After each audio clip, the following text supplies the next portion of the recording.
त्याचबरोबर वर्तमानपत्राचे आणि मराठी टेलिव्हिजन चॅनलच्या सर्व पत्रकार आणि संपादकांचे मी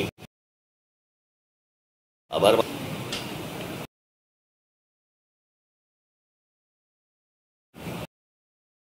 निघाला नाहीये,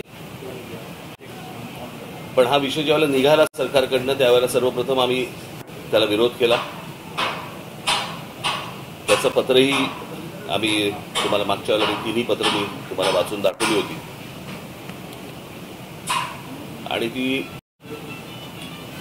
पत्र ज्यावेळेला गेली आणि वातावरण जसं जसं तापायला लागलं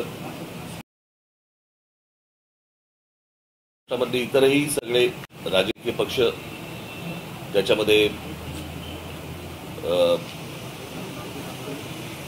उद्धव ठाकरेंची शिवसेना असेल, राष्ट्रवादी काँग्रेस,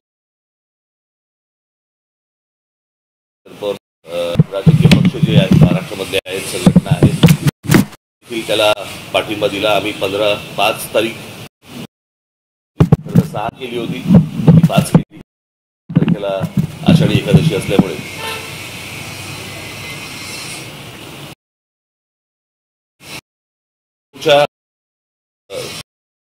मोर्चा हा निघाला असता.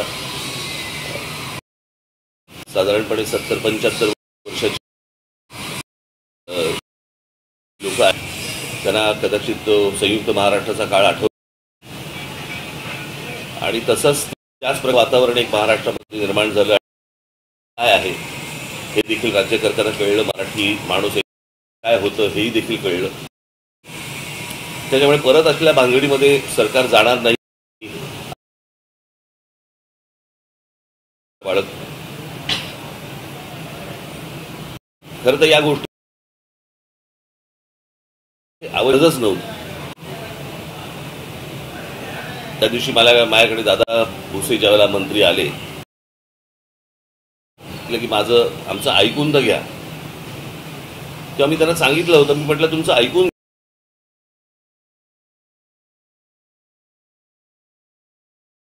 नाही, कारण हे काय आहे, हे स्लो पॉइझनिंग आहे.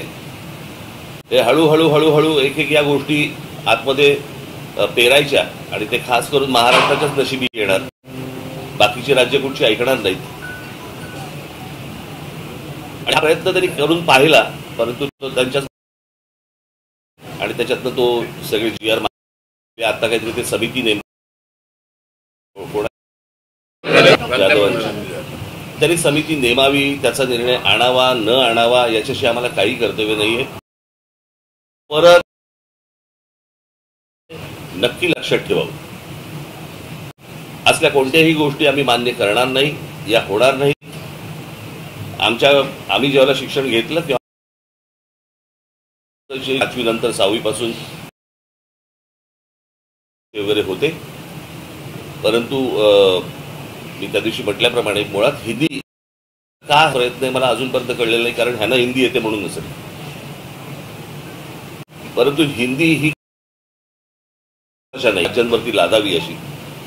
आणि ही हिंदी एका प्रांताची भाषा आहे, त्या प्रांताच्या भाषेचा मग आमची खरं तर बघायला गेलं तर अनेक ह्याच्यावरती अनेक लोकांनी बोलले. उत्तर भारतातले अनेक लोक हे महाराष्ट्रामध्ये नोकरीसाठी येतात, परंतु त्या भागामध्ये मराठी शिकवली पाहिजे. ते न करता म्हणजे 150-200 वर्षापूर्वीच्या भाषेच्या वरती वरचढ होण्यासाठी प्रयत्न करायला लावतात हे लोक, तेव्हा हे मान्य होऊच शकत नाही, हे होणार नाही. काल माझं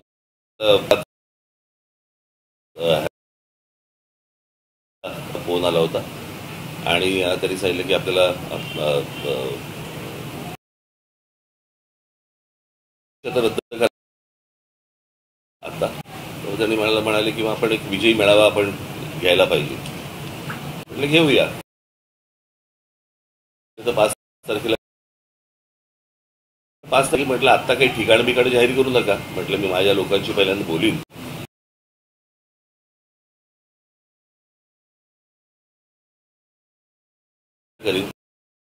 5 तारखेला अजून काही ठिकाण वगैरे ठरलेलं नाही, मी माझ्या सहकार्यांशी बोलीन. बोलणं होईल, माझे सगळे त्यांच्याशी बोलतील आणि मग त्याच्यातनं 5 तारखेचा मेळावा होईल. तो मेळावा जरी झाला तरी त्याला काही पक्षीय लेबल लावण्यात काही अर्थ नाही, कारण हा विजय हा मराठी माणसाचा विजय आहे आणि त्या पाहिलं पाहिजे, तुम्ही बघितलं पाहिजे. अर्थातच मला आनंद आहे या गोष्टीचा की ज्या प्रकारे वर्तमानपत्र आणि टेलिव्हिजन चॅनल पदकांनी ज्या प्रकारे हा विषय लावून धरला, मी खास करून तुमचं सर्वांचं मी अभिनंदन करीन. अशा बाबतीत सर्वजण जागृत असले आणि कुठल्या गोष्टी तुमच्या चॅनल काय गोष्टी मूर्त आहेत ते तुम्ही सांगितलं पाहिजे.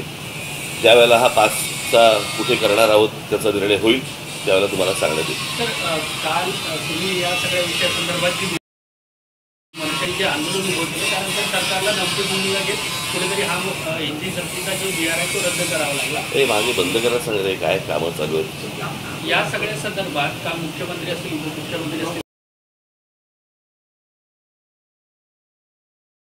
मला की ठाकरेला हिंदी भाषेच्या संदर्भात कार्यकाळावर त्यांच्या काळामध्ये तो नाही. बघा, मी तुम्हाला एक गोष्ट सांगतो, महाराष्ट्राच्या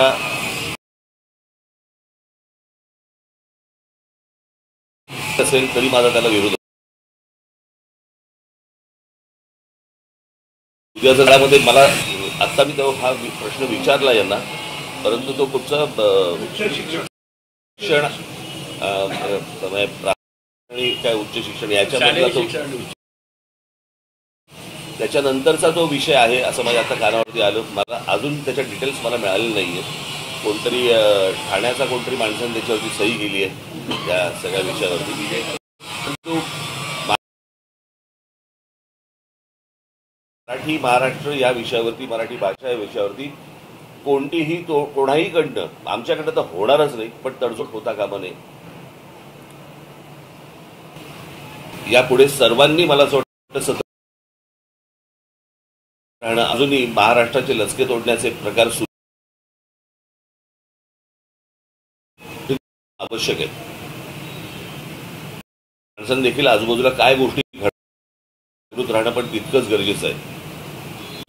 आणि मला असं वाटतं 5 तारखेचा मेळावा ज्यावेळेला होईल त्यावेळेला 5 तारखेच्या मेळाव्यामध्ये मी बाकीच्या सगळ्या सविस्तर गोष्टी मी बोलू. सर, एक प्रश्न असा होता की काल काही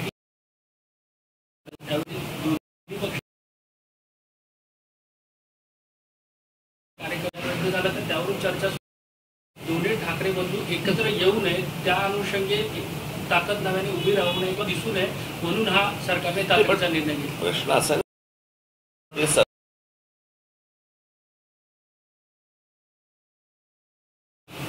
झाला तरी पक्ष कसं आहे, युत्या आघाड्या या सगळ्या गोष्टी, निवडणुका या सगळ्या गोष्टी येत जातील, जात जातील, सगळ्या गोष्टी होत राहतील. मराठी भाषा संपली, परत नाही येणार. कळलं का? ही टिकवत असते.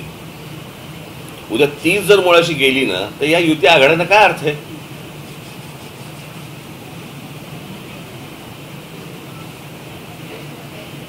या सगळ्या गोष्टी त्या निवडणुकीच्या वेळेला बघता येतील का, विचार करता येईल त्या गोष्टींचा. त्याचा विचार आत्ता करून चालणार नाही. आत्ता मला असं वाटतं की या सगळ्या गोष्टींकडे तुम्ही एक संकट म्हणूनच पाहावं, त्याला राजकीय लेबल लावू नयेत. कळलं का? आणि उद्या त्या प्रकारचा काय मेळावा काय घ्यायचा असेल तर कसं होते, काय होते मी आपल्याला कळवेन.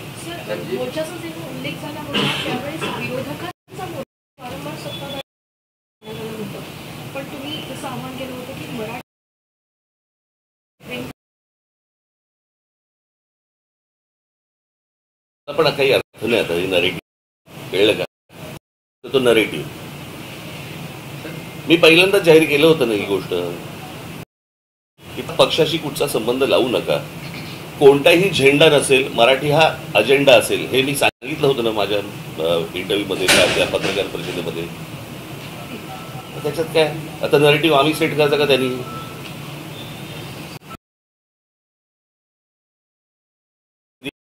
देखील या गोष्टी मला सूचित केला, ही गोष्ट आपण लक्षात घेतली पाहिजे ना.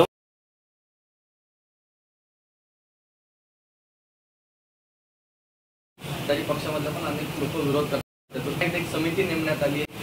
समिती अभ्यास करून असं सांगणार आहे की कुठल्या इयत्तेपासून हे लागू करायचं. बोललो मगाशी बोललो ना, मला असं वाटतं मध्ये नव्हता का तू? होताच ना मग मला पण असं.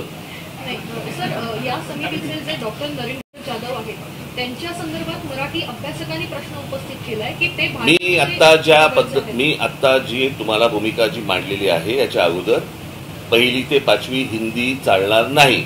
ते जाधव येऊ देत ना तर अजून कोणी येऊ देत.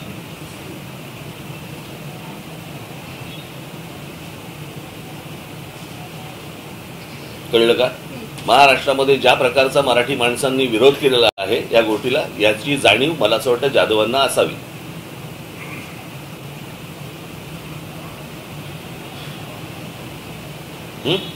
महाराष्ट्रामध्ये खूप प्रश्न भाषेवरती उगाच विषय आणू नका. आणि माझी जे विरोधक बसलेले आहेत विधान भवनामध्ये, विधानसभेमध्ये, तिकडे जे आमदार बसलेले आहेत, त्यांनी मला असं वाटतं आता जे अधिवेशन सुरू आहे त्याच्यामध्ये मूलभूत प्रश्न जे आहेत महाराष्ट्रामधले त्याच्यावरती चर्चा करावी. या विषयावरती चर्चा करून वेळ वाया घालू नये. आता GR रद्द झालेला आहे. आता जे इतर विषय जे आहेत त्याच्याबद्दल बोलावं. शिक्षणामध्ये अनेक त्रुटी आहेत, कळलं का? शाळा नाही आहेत, तुमच्या शिक्षकांना पगार नाही आहेत, एकेका शिक्षकावरती ओझं टाकता तुम्ही वेगवेगळ्या विषयांचं, त्याच्यामध्ये इतर कामंही त्यांना दिली जात आहेत. इतके जे विषय आहेत त्या विषयांवरती हात घालावा. ठीक आहे.